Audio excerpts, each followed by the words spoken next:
এমনিতে যদি সংখ্যাটা করি তাহলে আমাদের 1,96,000 পুকুর আছে জলাশয়।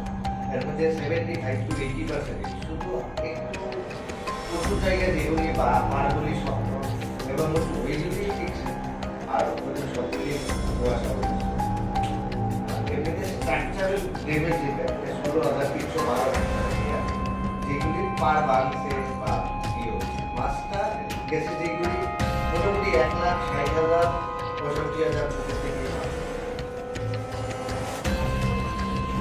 মাছের পরিমাণটা আমরা যেটা অ্যাসেস করছি এটা 54,483 MD metric ton big fish আর 19,94,00,000 যেটা ফিঙ্গারলিং যেটা পোনা মাছের পোনা।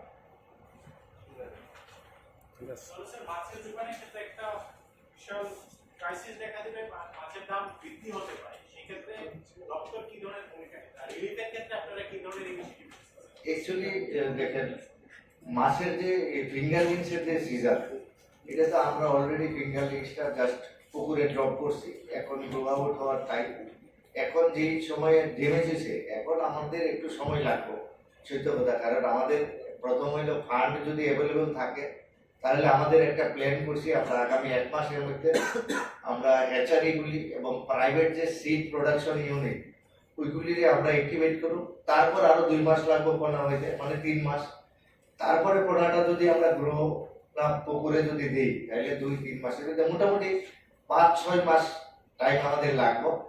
এই যে আমাদের প্ল্যানটা এটাকে যদি আমরা সাকসেসফুলি আমরা ইমপ্লিমেন্ট করতে চাই তাহলে আমরা এনডিআরএফ এবং মিনিস্ট্রি এবং এনএফডিবি এবং কিছু রিক্লামেশনের যে দরকার এটা আমরা এনইসির কাছে অলরেডি রিকোয়েস্ট লেটার আমরা রেডি করেছি।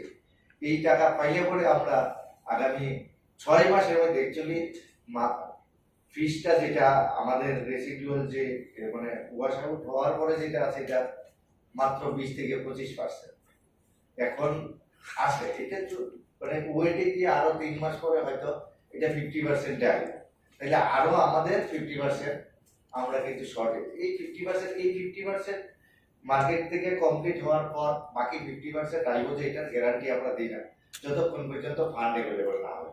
যদি ফান্ড অ্যাভেলেবল হয় 6 মাসের মধ্যে আবার আগের পজিশন আসবে মাছের তুলনায়।